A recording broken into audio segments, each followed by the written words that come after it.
You know, I just realized, John, we don't have Tom in the open. We might need to squeeze him in there at some point. But the last time we did that with Jake, he flew the coop. What do you think? Has Tom earned his spot into the open yet? Tom's been here, I think, more than Jake has. I don't know So about that. pretty close. What do you think, Caden? Has he earned his wings, his stripes? So far, so good. Well, I don't want to pay for it, so for now we're going to go without Tom in the open. But we are still the Armchair Fantasy Football Podcast, and you are still listening to the Blue Collar Ballers, and you can find all of our content on Spotify, Apple Podcasts, Stitcher, Podbean, YouTube, Twitch, and on Instagram at Armchair_Fantasy_Football, Facebook at Armchair Fantasy Football, and on Twitter at Armchair FF Pod. And you can, of course, email us at armchairfb@gmail.com if you want to reach out to us. We'd love to hear from you, and this is the Working Class Podcast, and I am here with my friends Tom and John, and I'm DJ, and we welcome you back to another installment of the Armchair Fantasy Football Podcast, where today we're talking our all breakdown teams. We've got 2 wide receivers, 2 running backs, a tight end, and a quarterback. Each of us have assembled a roster of guys that we think are going to take a step back in 2020. But first, let's get into the top 5 headlines for today. Number 5, Lamar Jackson is fined after a tumble from a jet ski, fellas. What do you think of that? The video was funny. I did not see the video. Tell me more. Playing flag football on the beach, he was juking and jiving and ran over near the side of the water. And so he wasn't riding? He wasn't riding. He was riding. The guy pushed him over and he flipped over the jet ski. Okay, so here's what it says from Roto World. ESPN's Jameson Hensley reports Ravens QB Lamar Jackson is fined after tumbling over a jet ski in a video posted on social media. And it goes on to say, Jackson appeared to tumble somewhat awkwardly while messing around with some friends at the beach, but the 2019 MVP is reportedly fine. The franchise quarterback of the Ravens enters 2020 as the near consensus fantasy QB1, which I think we're going to discuss today. Lamar just played football at the Ravens facility, I guess would be what I have to say about this.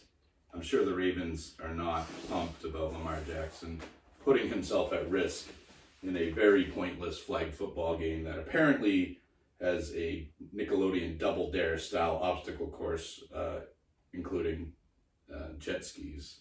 Doesn't seem like ideal playing conditions, John. Double Dare, that brings back some memories. Yeah, he's going to get slimed if he keeps doing stuff like that. So, do we have to worry about Lamar Jackson? I don't think moving so. forward, doing dumb things? Do you think the Ravens are going to scold him for this and tell him? They'll probably bring him in the nice office in the and sandbox. say, you probably shouldn't be on social media with this. But he'll probably still do things that they don't approve I of. think so. Yeah. He's fast. So, I mean, runners got to run, man. Just stay away from the Jets. He stayed in condition. I will say that from the video I saw. I wonder if, would you want to play flag football against Lamar Jackson? What does that look like? Insane. Is it just a touchdown every play? He juked and jived around the 4 guys on the beach with him, and he was gone. Oh, really? I got to see this video. Oh, he's fast. He's very What's fast. the point of playing flag football against Lamar Jackson? It's summer, and, hey, social distancing out To the window. say that you did it, I guess, would be the point of it, but that's pretty funny. Moving on to number 4, Sony Michel. ESPN's Mike Rice reports Patriots running back Sony Michel is recovering from foot surgery. The procedure is reportedly being viewed as more maintenance-based to relieve discomfort for Michel, who initially went under the knife in May. His ongoing rehab in Foxborough will ultimately determine whether he opens on the team's PUP list to begin camp in late July. Michel has notoriously battled chronic knee injuries dating back to high school, but has only missed 3 games in his professional career. It's still a giant red flag for his status in any best ball leagues as a second-year runner. Damian Harris could potentially open the year as New England's starter if Michel misses any time. Once again, from Roto World, is there anything to read into here? Starting with you, Tom. Well, if he goes on the PUP list, then yes, the injury is more severe than they thought it was going to be.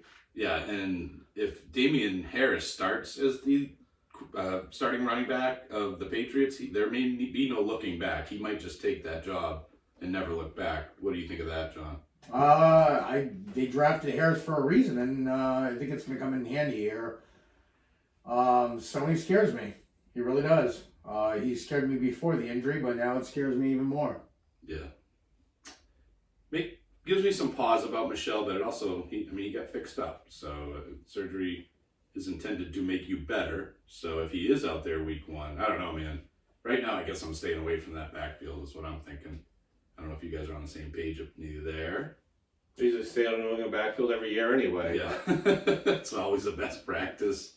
All right, moving on to number 3.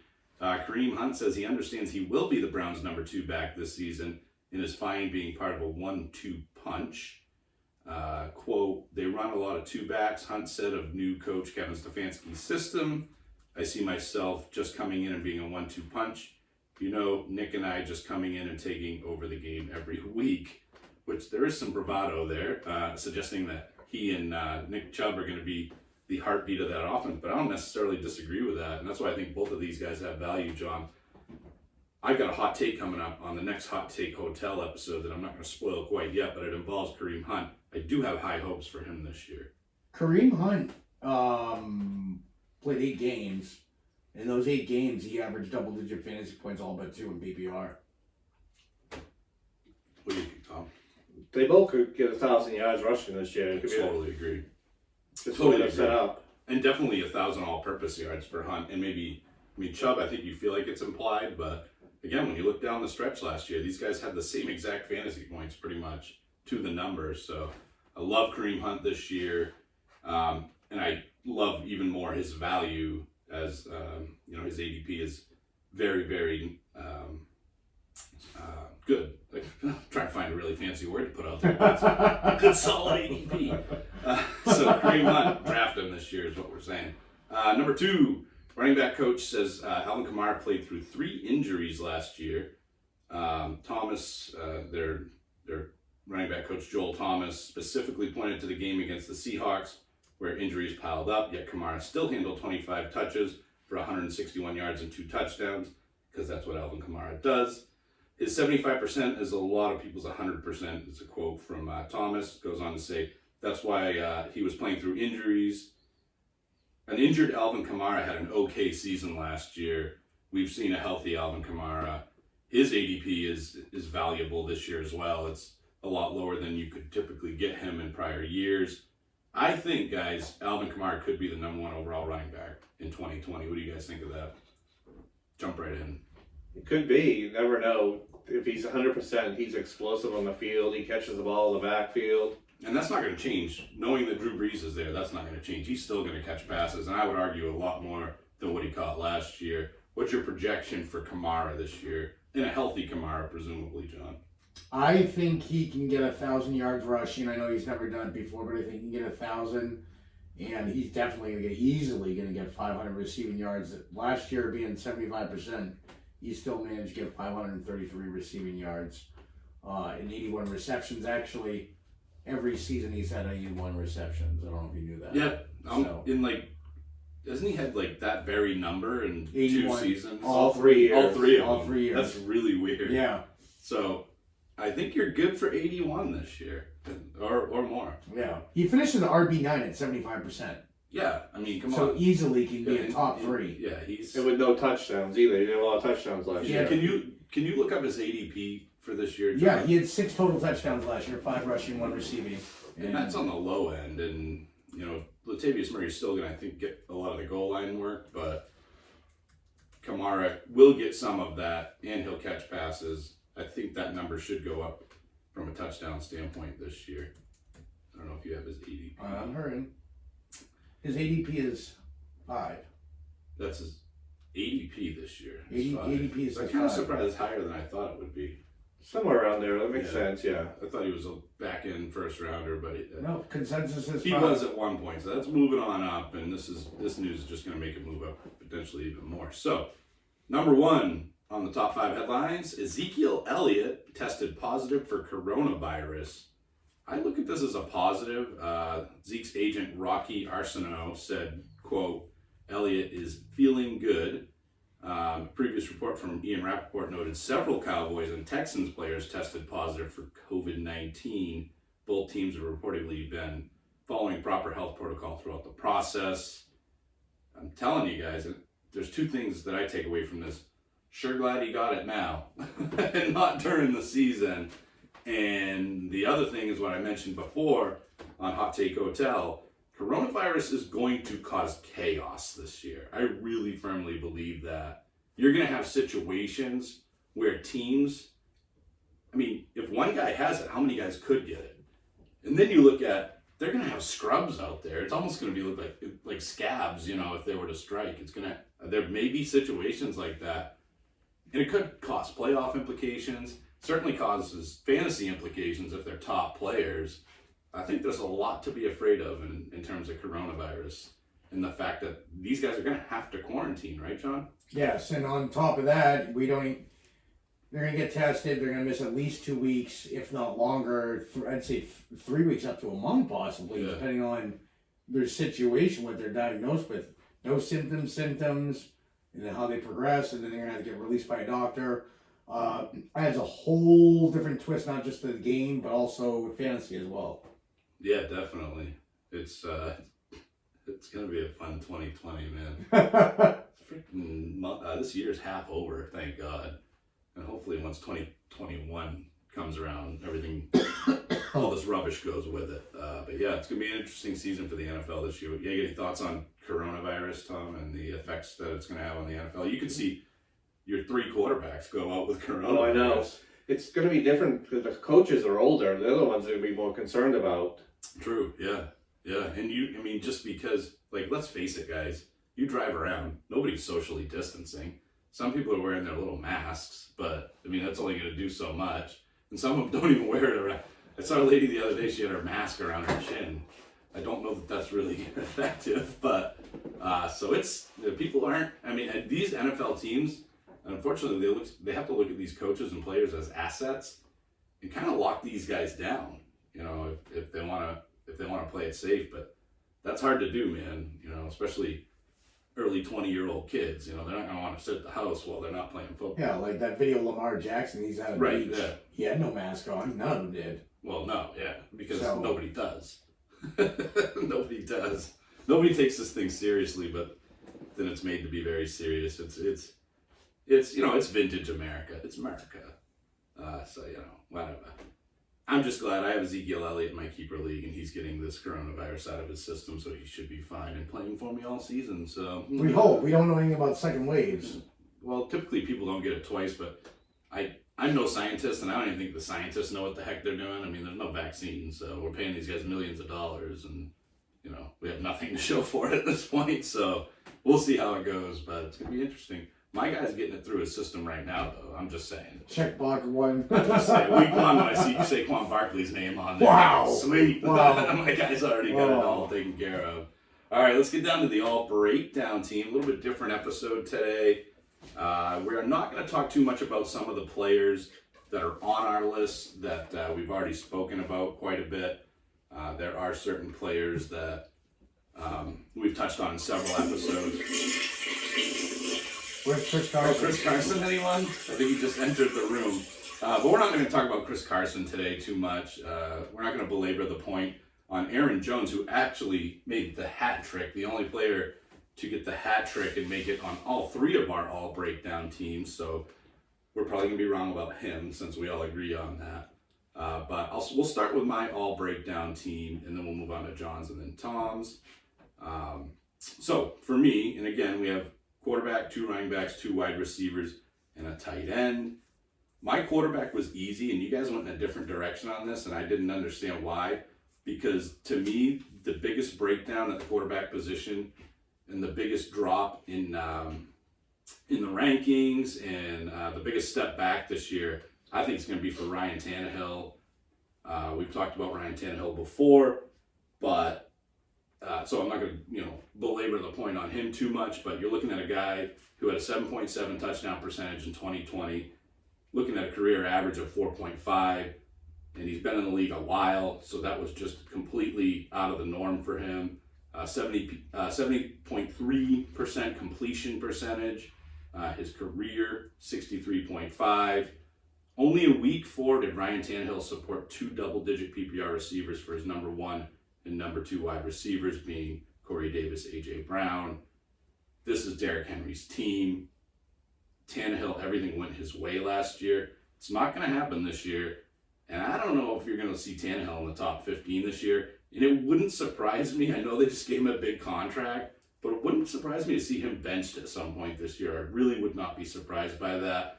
I think Derrick Henry's going to protect him a lot. But from a fantasy asset standpoint, Tannehill's going to go backwards this year. That's my opinion. John, I'll start with you. I don't know where you're at on Ryan Tannehill, or if you're in the same wheelhouse as me, but Ryan Tannehill has had one good season, and then we're paying him like a top 5 quarterback. I'm not sold. There is such a thing as called luck, or the tide's turning. I don't think he can continue it. I really don't. He wasn't anything special in Miami, and I don't think he's going to be anything special here in Tennessee. the only saving grace for him is the Adam Gase factor that I've talked about before. Everybody seems to be better when they get away from Adam Gase. Is that going to be the case, Tom, for Ryan Tannehill this year? Or do you agree with me where he's going to take a huge step I was back? going to take a step back. He's been in the league 8 years. I've never had him on a fantasy team ever. And I've done multiple teams every year, and I've never even thought about him. And he's one of those guys, when I look at his name, I'm like, yeah, I know what he did last year. But when you look at the circumstances, there's a lot of the word that John used, luck, involved there. And I look at his name and I just can't do it. I mean, we had a league where we have how many roster spots on those teams? 20 roster spots on the draft we just did. And I don't even know if Tannehill was drafted. I don't think he was. I don't think he No, was. we started 2 quarterbacks too, and he wasn't drafted. Yeah, exactly. It was 2 QB. Tua was drafted ahead of him. A lot of, I think, Mayfield was on a team. Somebody drafted, I can't remember, but there's a lot of, Kirk Cousins was drafted. And then dropped. For somebody, Teddy Bridgewater, who, if Tannehill can't get on a team in a league like that, where these other quarterbacks are, I think that's all you need to know. I think people see the handwriting on the wall with Ryan Tannehill. Hope I'm wrong. I'd love to see a Cinderella story, but I don't think I am. So for my running backs, I have Chris Carson and Aaron Jones. We all know the story there. I'm not going to keep pushing that envelope and that narrative. You guys know where we all stand on those guys. But when you look at Aaron Jones, I would just say the fact that we all 3 have him on there, that's something to note. For me, the biggest thing for Aaron Jones, guys, is the touchdown regression. I don't see him achieving that touchdown number again this year. And when you take that away, that's a lot of points, right? I mean, He had 19 touchdowns last year, and that's going to drop just because the situation is this year with the new backfield. It's going to drop. A.J. Dillon's there. They might pass a little bit more. Aaron Rodgers. Williams is healthy too, which he wasn't. Williams is healthy, and whenever Williams was out there, Aaron Jones' numbers went down. Whenever Devontae Adams was out there, Aaron Jones' numbers went down, and they went down significantly. So we're not just saying this because A.J. Dillon's there. I think that's the smallest factor in his regression. To me, it's the Adams piece. It's the Williams piece. It's the touchdown regression. The touchdown regression is the big one. I'm also not saying Aaron Jones is going to suck, but he's not going to be an RB1 this year, in my view. I look at him as a mid to late RB2 this year, and that's not where you're drafting him. Another guy that fell in our draft was Aaron Jones, so people are starting to catch on to this stuff. Wide receivers. I think you guys may not agree with my wide receivers, but I do have my reasoning for it. So the first wide receiver on my all breakdown team is Mike Evans.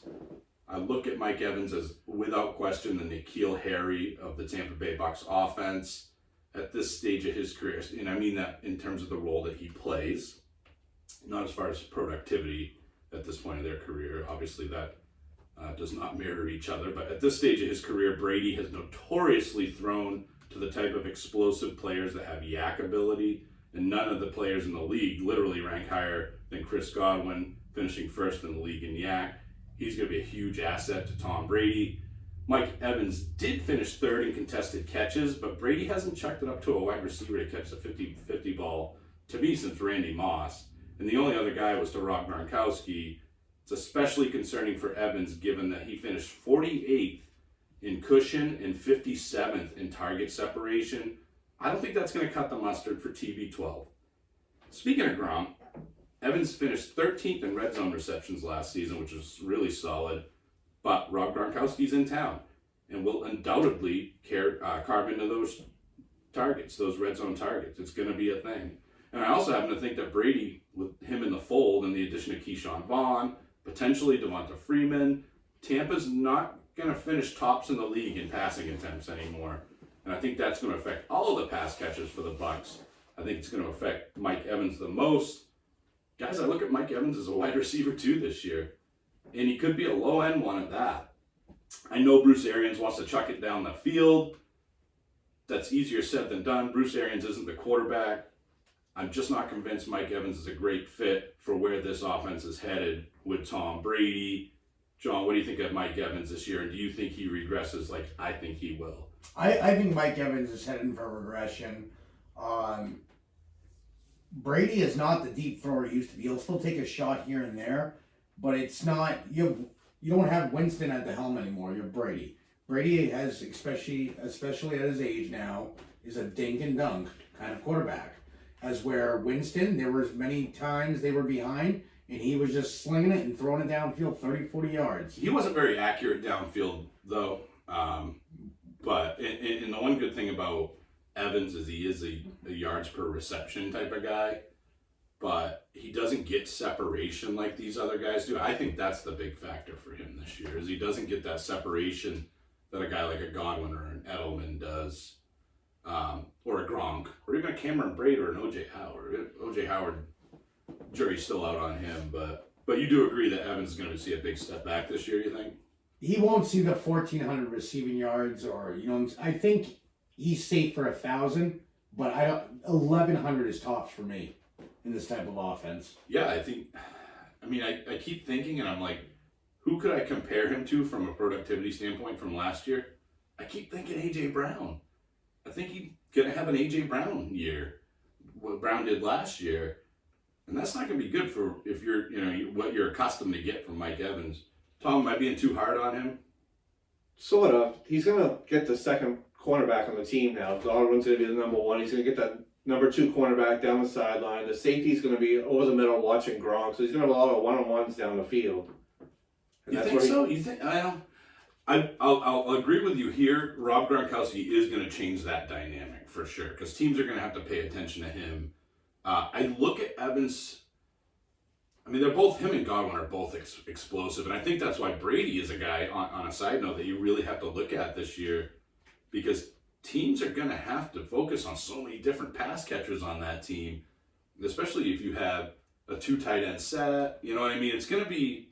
They're going to have their head on a swivel this year when they're going against the Tampa Bay Bucs. So I love Tom Brady this year. I just think Mike Evans is, the third wheel kind of. And I think he's going to be on the outside looking in a lot of times this season. He's going to be ownable. He's going to be a good wide receiver 2. I just don't think he's in the wide receiver 1, top 1 through 12 category anymore, as long as Brady's there. But that's my take on it. Do you guys think he'll creep into that category this year?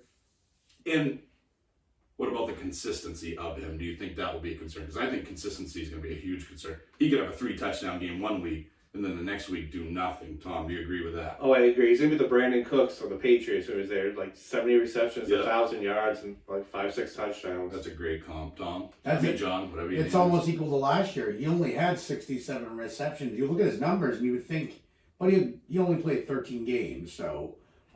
even if he would have played all 16, I think he would have had about 80 or 90. His best year was obviously 2016, 96 receptions for 1321.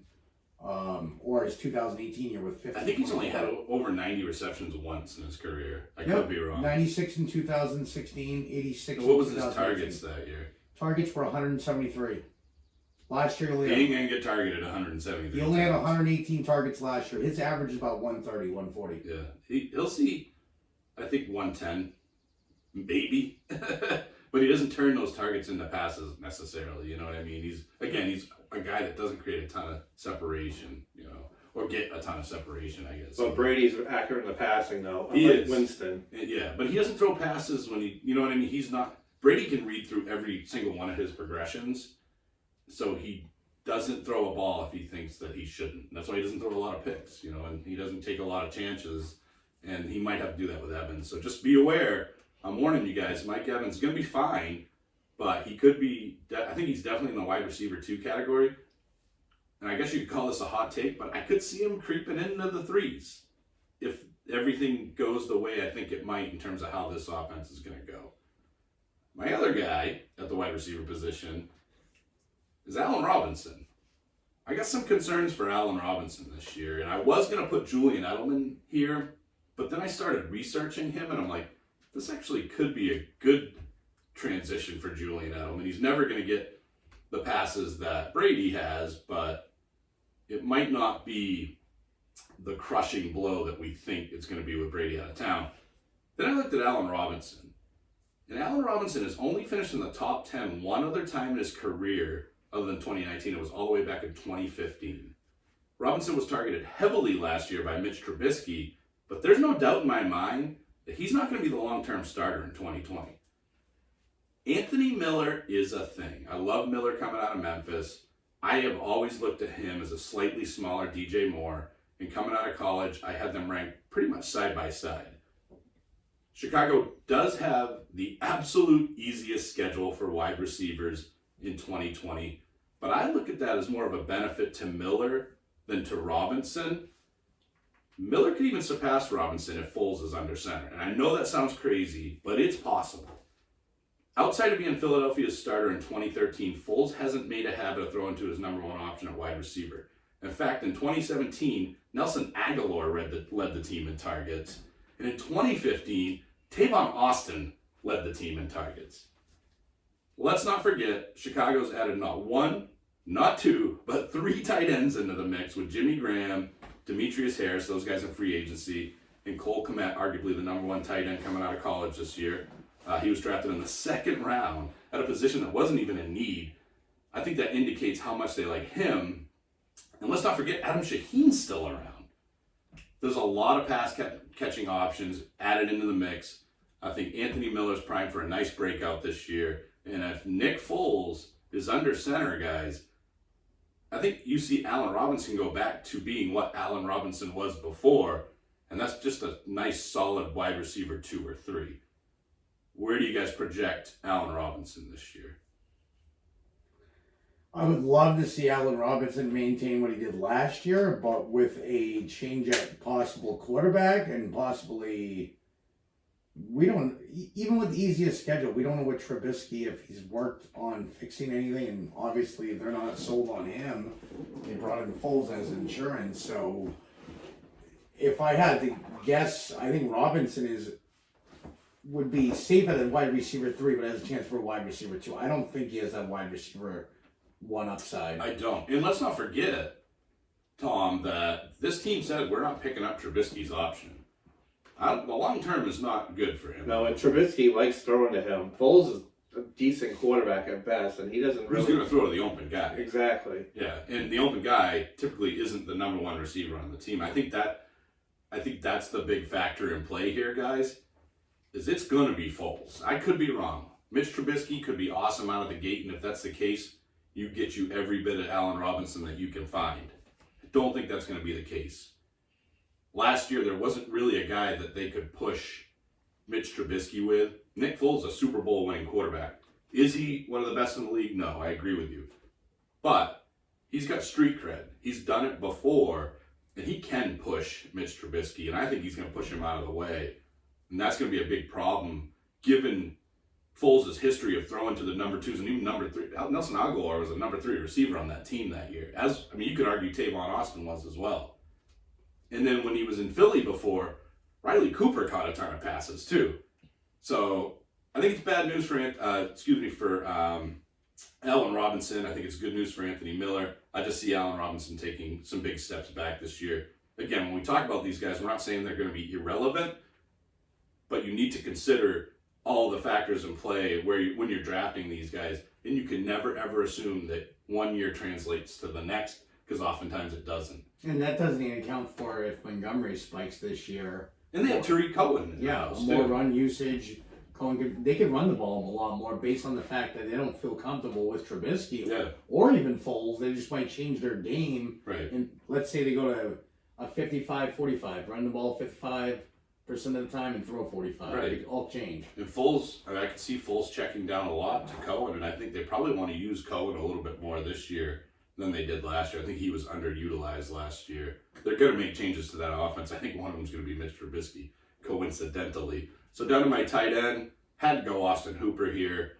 I know you guys went in a different direction, but looking at Austin Hooper, finished as a tight end 6 last year behind Travis Kelce, George Kittle, Zach Ertz, and Mark Andrews. Pretty good company to be in, I would say. And that's all while missing 3 games. Great season. But while he came out of the gate on fire, his finish was more of a wet blanket. He averaged 18.3 PPR points per game in his first 6 outings. Just 11.6 in his last 7. That's a huge drop. Obviously an injury in there as well. While Cooper only gave you 3 single-digit PPR performances in 2019, he had 10 single-digit performances in 2018, 11 in 2017, and only 3 double-digit performances in 2016, but we'll give him a break there, given that that was his rookie season. My point is that while he broke out last year, he fell apart down the stretch, and that was on a team that finished 3rd in passing attempts last year, guys. 3rd in passing overall.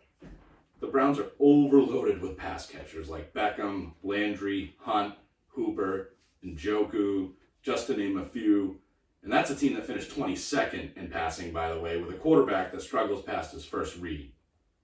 Last but not least, we'll talk about the new head coach in Cleveland, Kevin Stefanski, who drove fantasy owners absolutely insane last year in Minnesota, running an offense that seemed virtually allergic to passing, with a quarterback that some would say is better than Baker Mayfield and Kirk Cousins, and receivers like Adam Thielen and Stephon Diggs, and tight ends like Kyle Rudolph and Irv Smith, and they still didn't really buy into the passing game. And I don't think Stefanski's going to do that this year. I think he's going to try to protect Baker Mayfield, Tom, and I think that's going to hurt the chances of Austin Hooper. He will regress big time this year. Oh, certainly. We already talked about Chubb and Kareem Hunt getting a lot of backfield, 1,000 yards, possibly each of them. You got Landry on one side, Beckham on the other.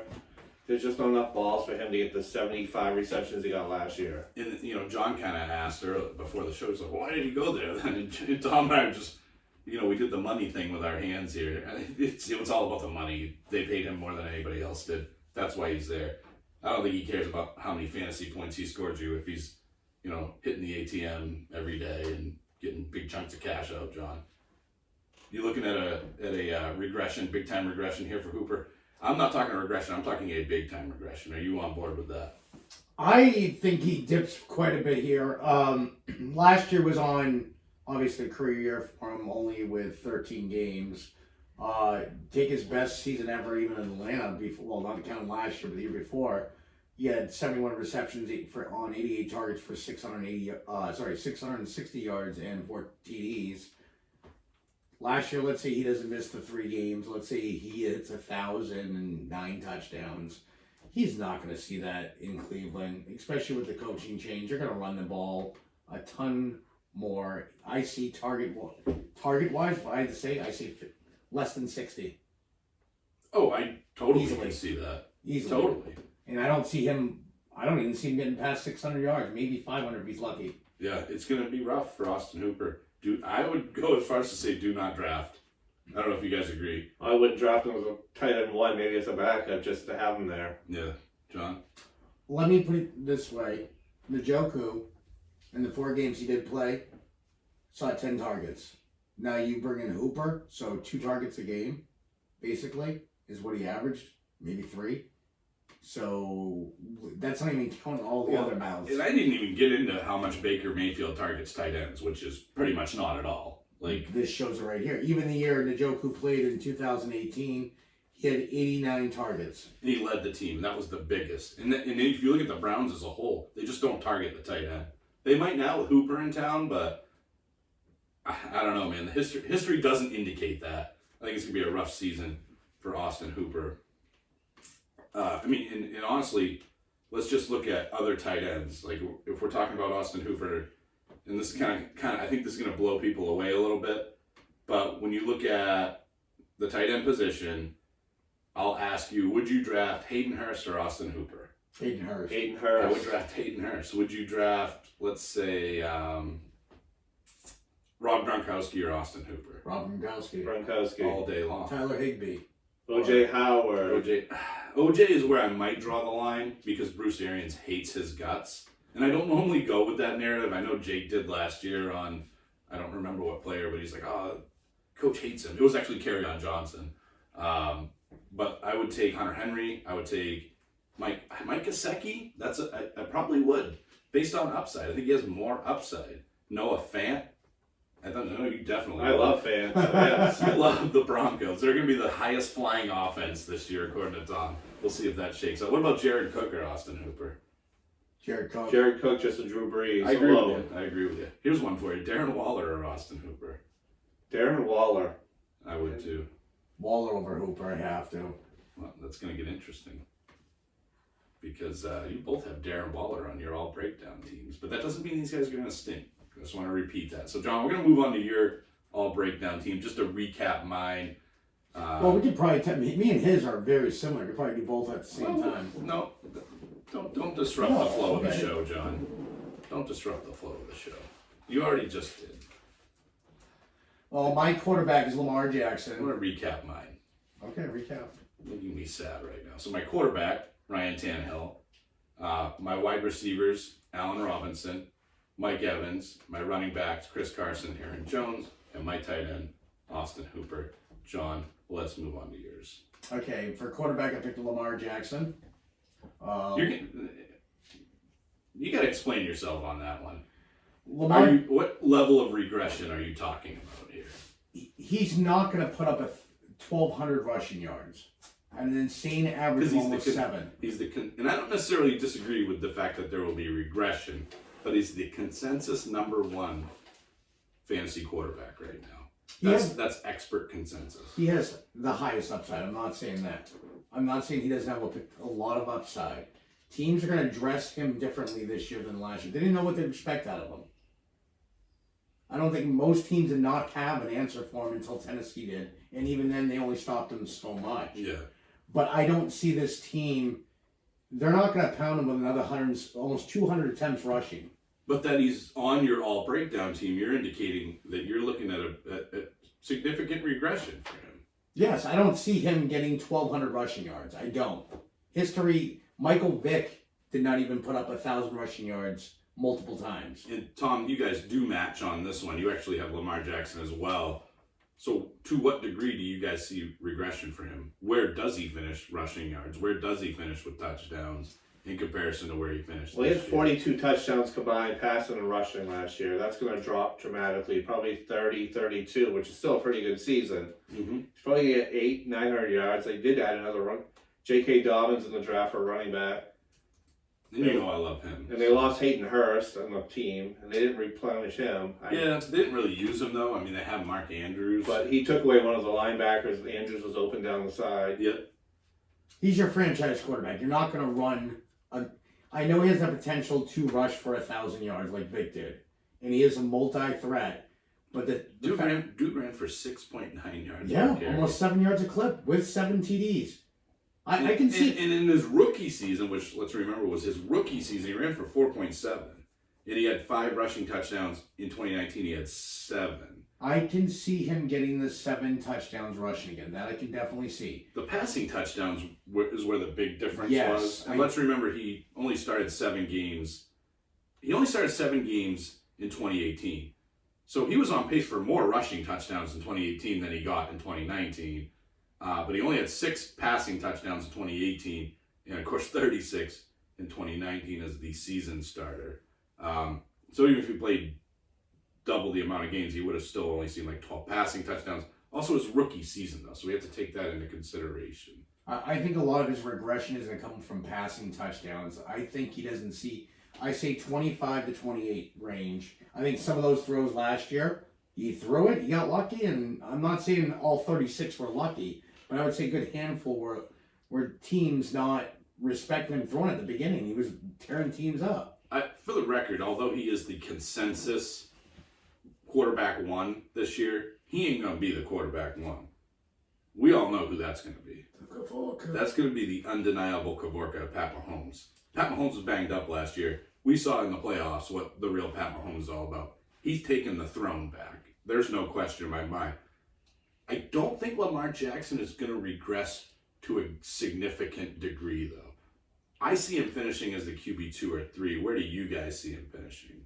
I got him like 5 or 6. So not horrible. No, he's still going to be top 5. I think he won't finish 1.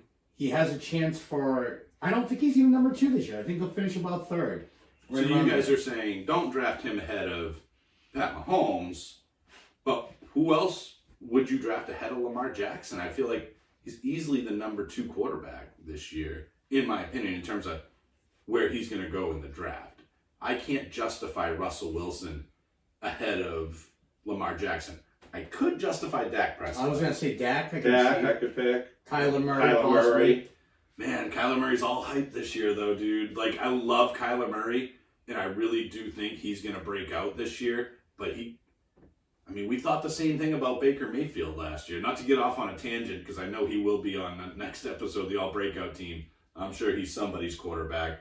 But I could see somebody potentially doing that.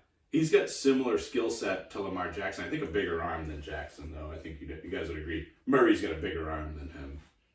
They're about the same. You just don't see it. They don't throw the ball down the field in Baltimore too often. Well, and with a healthy Marquise Brown, does that help Lamar Jackson as well? So I think I'm not too far off from you guys. And when you guys hear Lamar Jackson on both of these guys all breakdown teams, you got to remember it's all about regression.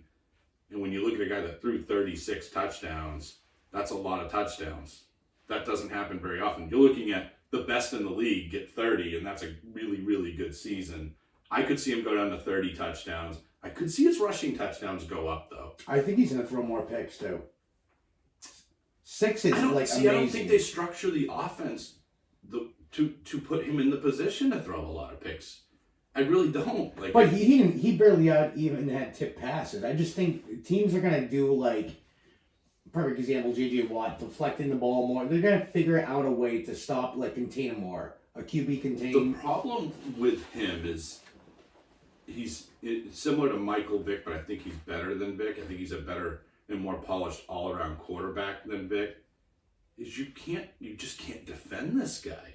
It's so hard. His fakes are made his fakes are unlike anything I've ever seen. He's just so hard for the opposing defense to defend.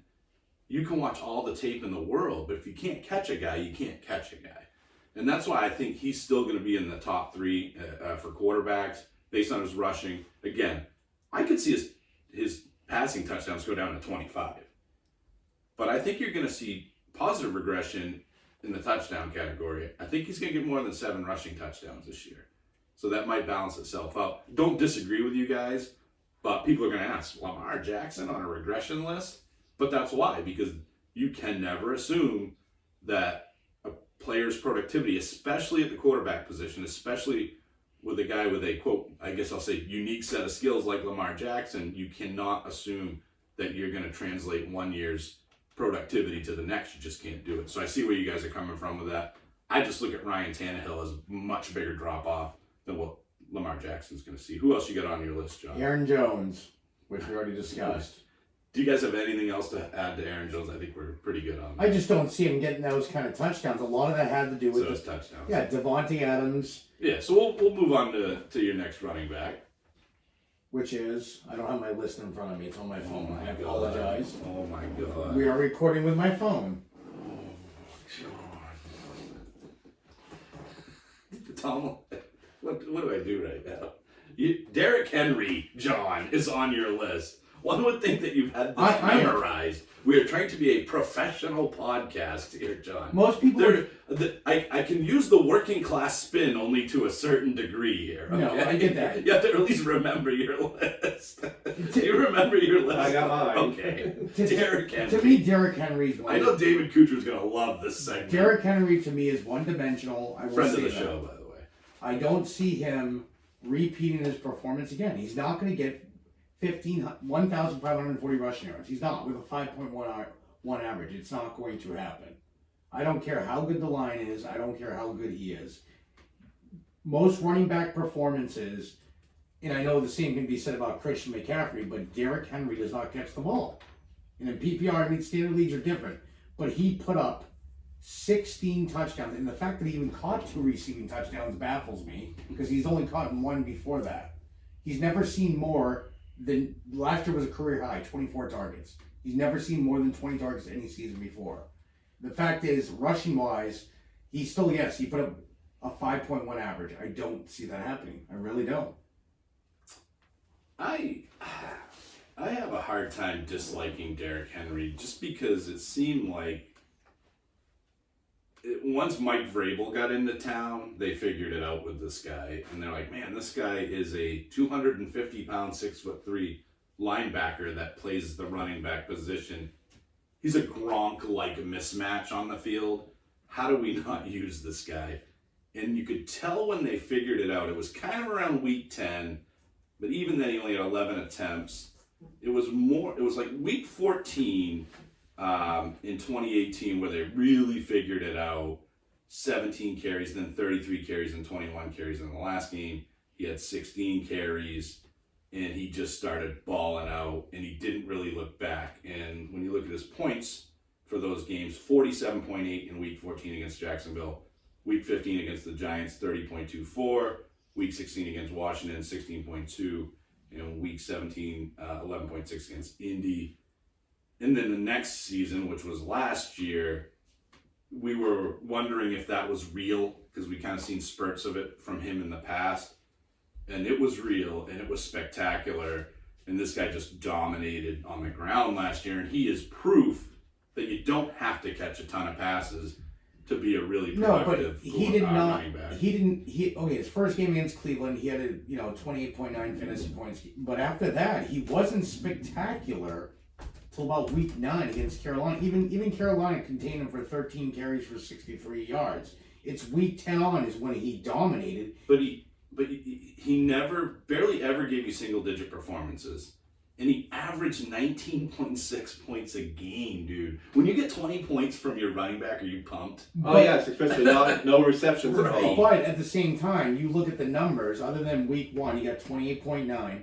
After that, he sees 24.9 in Carolina. But everything after that, yes, it's double digits, but it's 11.8. It's 13.8. I'm not saying that's right, horrible. but that's any running back, dude. Any running back's going to give you 11 point weeks. But 10 of his 16 touchdowns came from week 10 on. And in fantasy, can you depend? You need those points more at the beginning. I'm not saying you don't need them in the second half, but week 10 on is not going to help you win your championship season.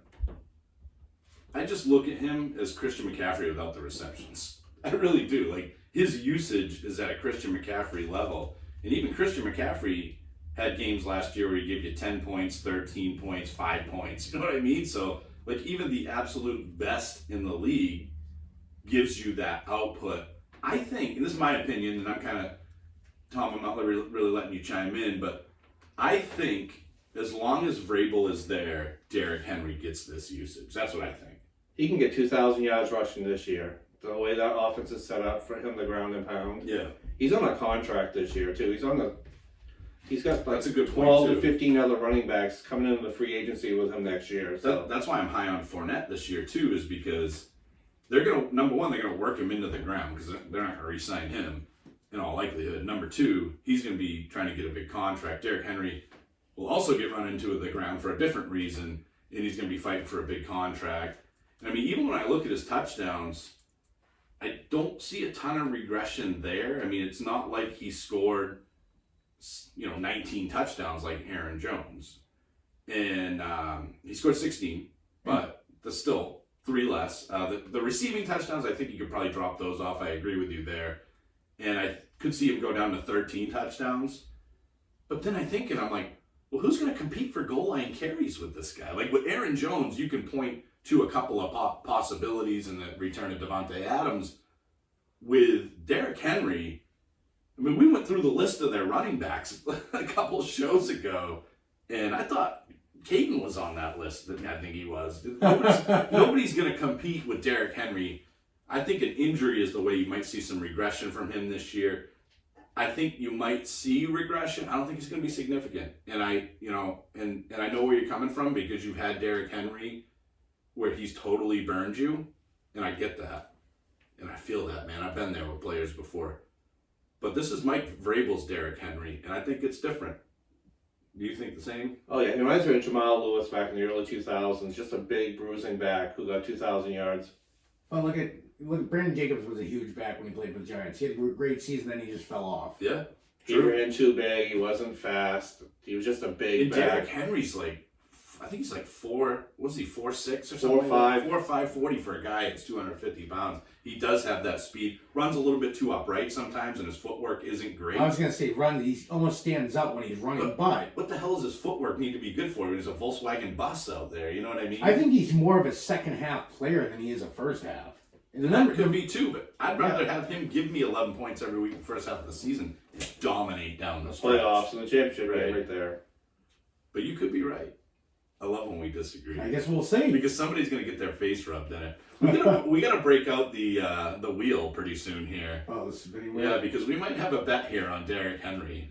So what would the bet be if we had one? Like, do you think Derrick Henry's out of the top 5 for running backs? You have to think that. Do I personally think it? Yes. So maybe that's the bet. We'll figure it out. We'll bring the wheel. Wait till you guys see the wheel. It's gonna be awesome. But moving on, what do you got for wide receivers? I'll tell you just in case you. I know two. Just in case your memory's a little Michael short. Thomas should It is be one. Michael Thomas, which shocked me. Again, I can see regression with him though. So what are you thinking? What are your thoughts with Michael Thomas? I love Michael Thomas. Michael Thomas is Michael Thomas. Michael Thomas is fantastic. You know that. Yeah. And I'm So not. last year, just in case you were wondering, we had a show, and John provides a lot of comedy, unintentional probably at some points, but comedy nonetheless. And he was talking about Michael Thomas, and Jake and I kind of threw it to him, and he's just like, he paused, and then he said, Michael Thomas, and then just kind of paused again. So it was really awkward and weird, but that's what we love about John. He brings the fun to the table here at the Working Class Podcast. Anyway, Michael Thomas, what do you got on him? Okay, Michael Thomas, I see him regressing. Not in the fact that he is. It doesn't matter if it's Breeze or if it was Bridgewater last year. He was the number one target there, and he got fed a lot of targets, 185 to be exact, 149 receptions. I don't see that happening, and there's a couple of reasons why. You have a healthy Kamara That's all. back. Just for the record, that is a lot of receptions. That is the It's a record. record. It's yeah. a record. Yeah, So- literally. There's usually regression after a record year. Usually. Yes, I don't think anybody's beat their own record to my knowledge off the top of my head. If all people could, it might be him. So, it is possible. but it's baked in that's going to come Yes. down. But I think it comes down for a couple of reasons. They've added Emmanuel Sanders. Finally, a number 2 that's a number 2. And I think he's going to take some of those targets away and help open up the game more. You also have an Alvin Kamara that is back to 100%, or presumed 100%. And I think that he will follow some more of those targets this year. I do see Michael Thomas being safe for about 140 targets. That's a safe spot.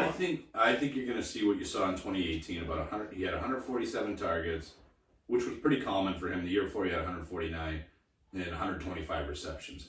I think that's his ceiling in 2018 with the addition of Emmanuel Sanders. In his touchdowns, he's like, other than They're not out of the 2017, question. no, Yeah, they're 9. They're 9. Yeah. I just don't see. And also, I mean, we mentioned Kamara. He's had 9 touchdowns, 3 of his 4 seasons. So Must be a Saints thing. I guess I don't know. But Well, Breeze is very consistent. Michael Thomas will be a top 3 receiver, top 5. I just don't Top see. 3. So I think with top 3, you can't really.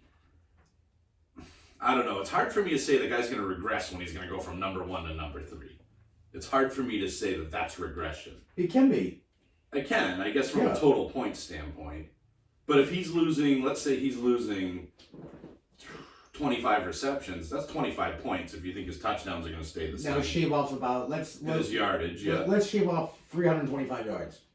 I think, yeah. So I think you're going to look at a 2018 type of finish, basically. 1,400 yards, 125 receptions, 9 touchdowns in that range. He's pretty much an 11 to 12 yards per reception type of guy every single year. Literally, he hasn't been over 12 or under 11 his whole career. But I still think he's like, I don't know, I think he's the wide receiver 2 behind Devontae Adams. And I know a lot of people disagree with me on Devontae Adams, but who's going to fight for that crown, Tom, other than these two guys? DeAndre Hopkins, Maybe Julio Julio. Jones. I had him on my list as a regression too. Just a simple fact: 149 receptions, 725 yards. Those are unheard of numbers through the years. They're gonna regress. Yeah. Doesn't mean he's gonna drop from number 1 to number 10. It just So Michael Thomas on your list as He well? was mine. Oh, interesting. And Michael Thomas only had one game of single-digit fantasy points, and conveniently, that was the last game of the year, so he didn't play the whole game. Yeah, and I get what you guys are saying. Like, just because the regression doesn't necessarily mean, a difference in rank. It means a difference in points. And if you're saying, it's 100 less points, but and it could be. In 2018, he scored. Well, this is standard, so I should probably adjust this. I have it. In standard, he scored 190.5 and 225 this past year. That's a big difference. Almost a 60-point difference For PPR. from 2018 to 2009 in PPR. PPR, it was 315 in 2018 to 374 in 2019. So when you put it into that perspective, I guess you guys, I guess you're steering me in your direction. It's a lot. That's a big regression there. I'm not saying he doesn't have the caliber. But you're still drafting him kind of where you're drafting him now. But you can't expect what he got You last can't year. expect the same results. You can't expect him to be basically a league winner for Not you. with me. We had a guy that got so lucky and got Aaron Jones and Michael Thomas and Lamar Jackson, Christian McCaffrey. It was just, he did a great job. You got to give him credit for having those guys, especially Jones and Jackson. And that's how you win leagues. You get those later round guys like Jones and Jackson that completely pop. He has the all regress team this year. I think there's going to be a lot of regression on that team, so we'll see how it goes. What do you got have we gone over your other wide receiver yet, John? No. This one I like. I have some points on this one. I have Julian Edelman. Do you have him too, John? I did not. Okay, all right. And I'm a Pats fan, and I will say that Mr. Brady is... Well, for now you are. Wow. I'm still a Pats fan. October, different kinda, story. Yeah, kinda. I'm just saying, bro. You ain't gonna be the only one, so it's okay. It's okay if you jump off the bandwagon. You have to remember, Edelman last year saw a little dip in his fantasy points per game. He dipped down to 16, which isn't awful for points per game. It was actually, production-wise, his best fantasy year, believe it or not, 256 points. Previous years, even with Brady, 207, 230. Can you look up, John, what year Brady was suspended? I don't have that. Because I think it was it I have it. 2017? 2016. I was going to say, because Edelman was out, I think, most of 2017, if not all of it. So in 2016, I think, how many games did Brady miss that year? He missed 4. Not to stomp out your fire here, but you're looking at missed 4 games in week 1 and week 2 with Garoppolo. He scored 15 and 14 points there. Took a dip, though, with Jacoby Brissett, only 9 and 2.7 in those 2 games. So is Jarrett Stidham Jacoby Brissett, or is he Jimmy Garoppolo? I think he's like a mix, to be honest. I don't think he has Brissett's running upside, but I think the offense is going to be tailored different for Stidham. Like we were discussing before the show started, I think they're going to run the ball a lot more. Belichick's going to go back. Not if they're behind. They're going to have to throw. But I think they're going to run the ball a lot more and depend on the defense. Stidham, I think, I compare him to Matt Castle in a way, with a little more upside. Matt Castle, in his year he started, had 21 touchdowns. So I think Edelman will take a dip. I don't think he's going to have, he had 100 receptions last year. His career high before then was 2013 with Brady. So I see, for me, Edelman this year, I see about 70 receptions, what he did in 2018, which was 74 receptions, 850 yards, 6 TDs. So he would dip from 256 for points to 207.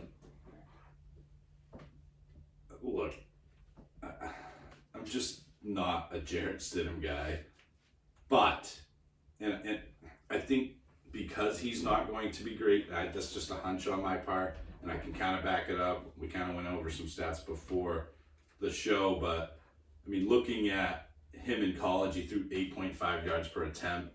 Brady threw 7.5 yards per attempt, so that's right in Edelman's wheelhouse.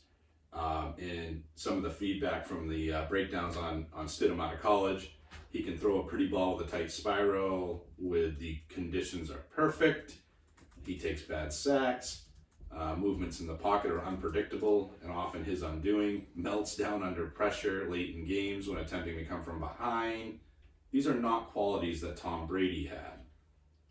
To me, Edelman's going to be a security blanket for Jarrett Stidham because I don't think Jarrett Stidham's going to be that good. And when you look at their schedule, guys, I mean, just the first few weeks, they got the Eagles. No, that's preseason. They got the Dolphins week 1. Shouldn't be a tough game there. They're going to have to fly high against the Seahawks. Would you guys agree with that? Yes. The Raiders, the Chiefs, week 4.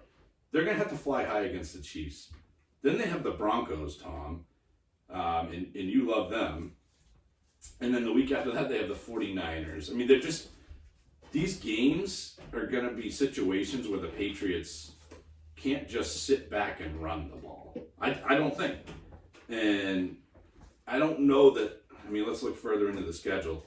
Buffalo Bills. Good defense. That could, I mean, Buffalo, these are a lot of times high-scoring games. But Buffalo plays New England. The Jets the next week, the Ravens, the Texans, the Cardinals, the Chargers, wait and see there. The Rams, high-powered offense, and then the Dolphins again, then Buffalo, and then New York. These are a lot of good offenses that they're playing, and they're not going to be able to sit back and run the ball, in my opinion. I think Edelman's going to get a lot of work here. I don't think he's going to give you the output that he gave with Brady, but I don't look at Stidham as a guy that is going to connect with N'Keal Harry. As much as I want it to happen, I don't think it's going to. Now, let me ask you guys this, and that's my take on Edelman. I think Edelman will be fine because I don't think Jarrett Stidham will be. But there's going to be implied regression because he was so much of a favorite target for Tom Brady. What if Cam Newton rolls into New England? He can't throw the ball shallow. He throws the ball way too high to all of So that would receiver. be big time regression for Julian Edelman. Oh, yes. But for N'Keal Harry, It'd be better. so it's, I just, in my bones, guys, I'm still not convinced that they're doing this.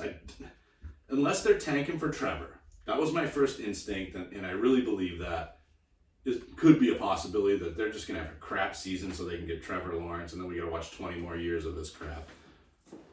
I just don't, I can't see it. I can't see them saying, yep, Stidham's our guy. And there's still Cam Newton out there. Just saying. But that's not a thing right now. I think as long as Stidham's out there, Edelman's going to be okay.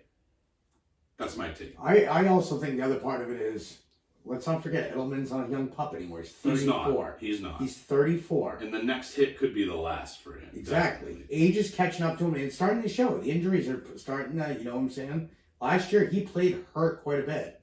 Lingering injuries, and I think this year will continue. Like I said, I'm not saying a complete drop-off of like 100 receptions down to like 30. Yeah. But I'm seeing about 70. Yeah. I think low 70s. What do you think, Tom? And a question I'll throw at you too is what factor do you think James White's going to play in this offense? He's going to help Stidham if he's out there just to get the ball out quick. But I do agree with John about Edelman's about 70, 75 receptions, about 800 yards. So what makes him so different than James White? Because they played a similar role. Youth does have a lot to do with it. Okay. But as far as game script, you guys are saying that it's going to be a run-based game script I think it's going to be more a run-based game. with conservative passing. Is that what I'm hearing? I think they're going to try to stick to the dink and dunk, but you're not going to see Stidham throw the ball 47 times. Here's what I think. I think dink and dunk is all well and good when Tom Brady's your quarterback. How many other teams in the league do dink and dunk? Because they can't execute it. Because they don't have Tom Brady. They don't have the reads. Can Jarrett Stidham see through his progressions like Tom Brady? I don't know. Probably not, based on what I'm seeing. Can Jarrett Stidham get that chemistry with his receivers like Tom Brady? Can Jarrett Stidham push his receivers like Tom Brady does? You drop a pass, you're going to hear about it from Tom Brady. And you're not going to want to hear it again. Like, there's just so many things that Tom Brady brings to the table. And you can't assume that Jarrett Stidham is going to bring that same level of stuff to the table. I will say this. whoever he locks into as the guy that he has chemistry with is going to have probably a really good season. But I don't think you can sit here and say that's not going to be Edelman. It is going to be White or whomever it may be. I mean, we'd love to see N'Keal Harry break out. I just don't know if this offense is built for that. I think Edelman's going to be okay because I don't think, like you guys said, I don't think the offense is going to change that much.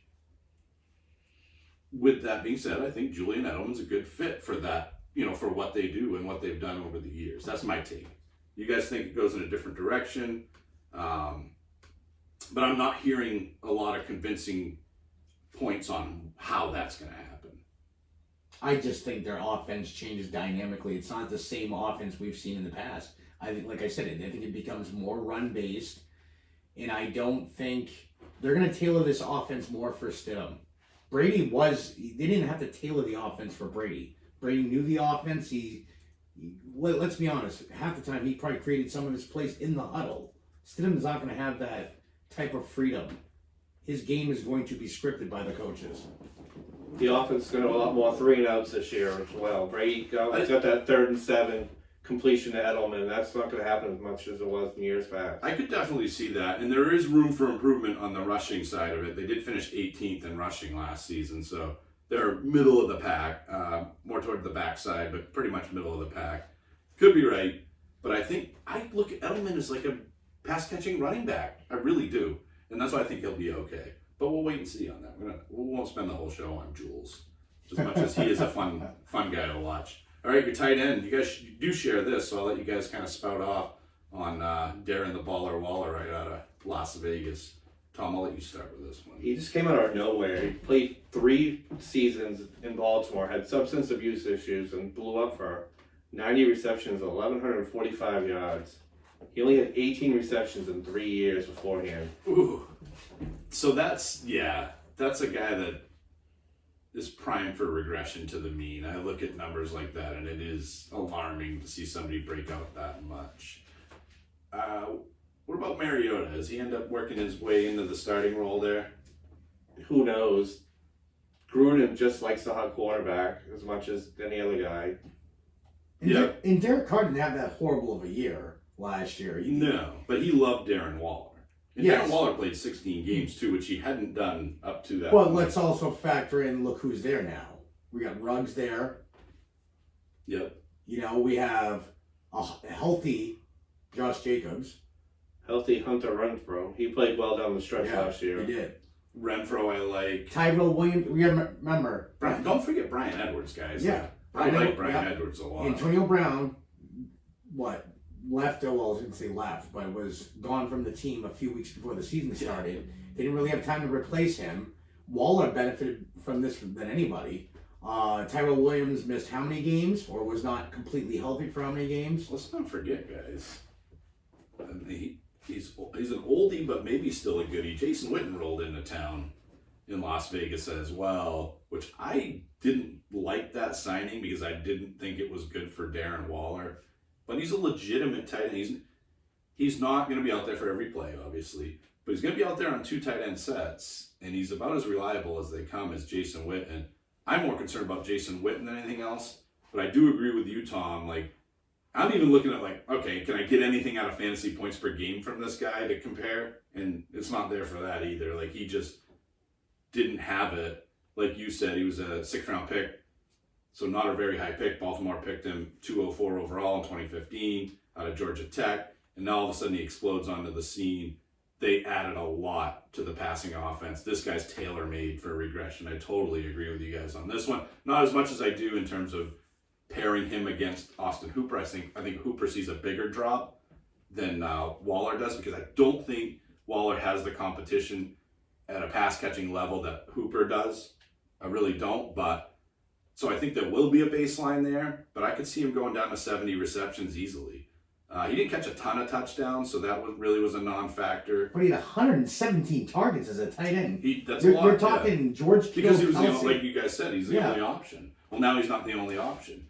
And the more I read about Henry Ruggs, the more I like, I think Henry Ruggs, he's a field stretcher, but I think they're going to try to use him in the Tyreek Hill type of role where you can throw to him when he's 10 yards away from you and let him do the rest, you know. So I really like Henry Ruggs this year, and I think he's going to be a big factor for Darren Waller's, maybe not demise, but definitely some big-time regression I think is going to happen here. Also a guy that, the guy we talked about, Ernie, had on his team. He's got the all-regression team this year. So that covers it for John. Tom, what do you have that John didn't have, I guess? Nick Chubb. All right, talk to me about Nick Chubb. Kareem Hunt. It's just 2 words, that's all you need to know. I like it. He had 1,494 yards rushing last year, and that's going to go down dramatically. He had 36 receptions. Most of those came before Kareem Hunt was even on the field. Is that it? Pretty much. You think Nick Chubb can still be 1,000 Oh, yeah, rusher? they both can be 1,000-yard rushers. They did that in 1985 with Calvin Mack and Ernest Bynum. That could be the same type of backfield. I love it. That's And what I it's love Yoda when with you the bring to stats. the table, man. That's awesome stuff. I couldn't agree more with you. I do like Nick Chubb.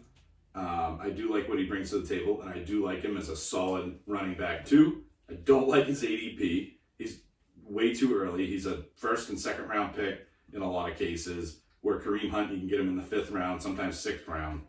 And I think you're going to get similar productivity. The team has said they want to use both guys. Kareem Hunt said, we're using both guys. Kareem Hunt said, we're going to dominate the offense, basically. And I don't disagree. I mean, I hate to say it, but Odell might once again be on the outside looking in. He's a trade candidate, too. I look at him as a guy that he just doesn't fit what they're trying to do. He's going to be Stephon Diggs this year, I think. He's going to be that guy that's going to suffer from the style that they are going to play. Kareem Hunt, Jarvis Landry, Nick Chubb, all going to be nice fantasy assets.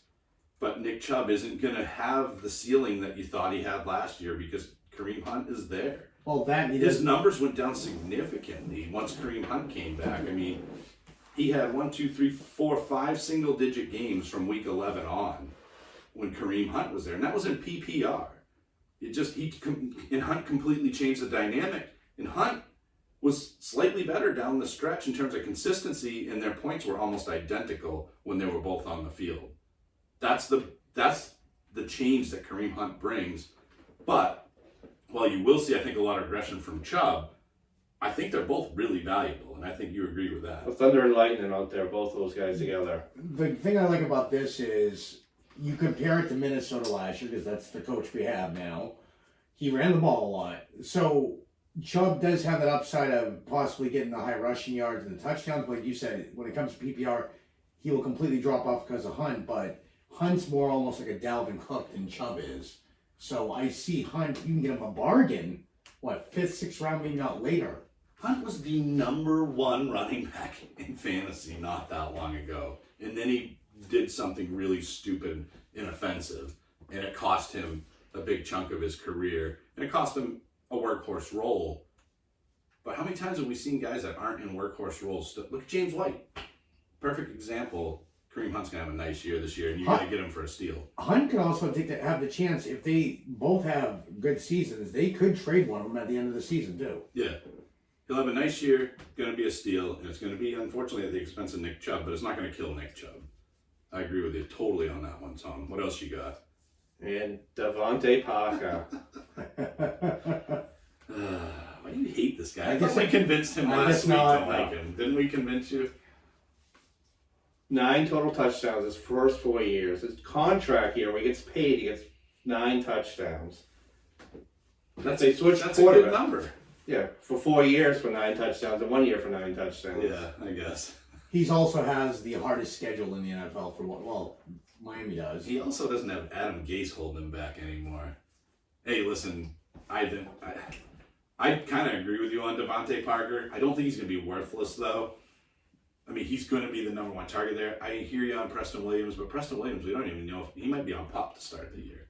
That's a real possibility.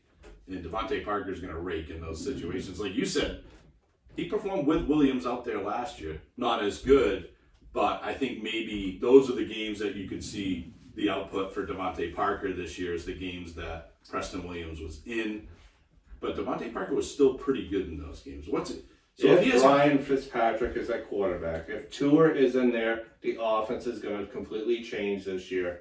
He's a left-handed quarterback coming in the NFL. There's no NFL quarterbacks that are left-handed anymore. And I don't think it's a matter of if.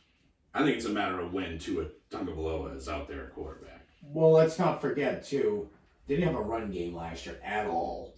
At all. True. It was awful. At all. It was so Now you had Jordan. Kalen Ballage is probably the worst starting running back ever in the NFL. What about Laird? He wasn't a starter, but he was he was horrible too. It was awful. But and they traded away Kenyon Drake, one of the most electric guys down the stretch. But that's Miami being But Miami. now you had Jordan Howard, who's that ground and pound on first and second downs, and you had Breida. Yeah. So he's already going to lose. Let's factor in Preston Williams coming back. So let's say his targets go to 78 a game. Now you figure in Breida. They didn't have a pass catching back last year at all. So Breida, even if he takes 3 to 4 targets a game, that's 3 or 4 targets. It's either going to be Gesicki, Williams, or Parker losing it. And I have a feeling it's going to be a mix of all of them. Gesicki, he is a wild card too. He's a guy that could definitely turn it around. And I think we saw that last year. He did flash last year. I don't know. Devontae Parker finished as the 11th overall wide receiver last year. These are the guys that finished behind him. Just a few names. Jarvis Landry, Tyler Lockett, Robert Woods, Mike Evans, DJ Moore, DJ Chark, Tyler Boyd, Cortland Sutton, John Brown, AJ Brown, Michael Gallup, Devontae Adams, Stephon Diggs, Odell. We'll stop there. I would take most of those guys over Devontae Parker. Me too. I think the only ones that I wouldn't take are definitely Cortland Sutton. He's trash. I'm just kidding. I'd probably take Sutton over him this year. I don't think I'd take John Brown over him. I don't think I'd take AJ Brown over him, and I know that's not a popular take. And I probably wouldn't take Tyler Boyd over him. And Tyler Lockett I never liked drafting either, but that's just 4 guys out of, that giant list there. His consensus ADP is 62. I'm all set. That's it. That's not bad though. That's your wide receiver too. But again, if you can get if you can get DJ Chark, I love DJ Chark, and you guys might not be as high on him as I am.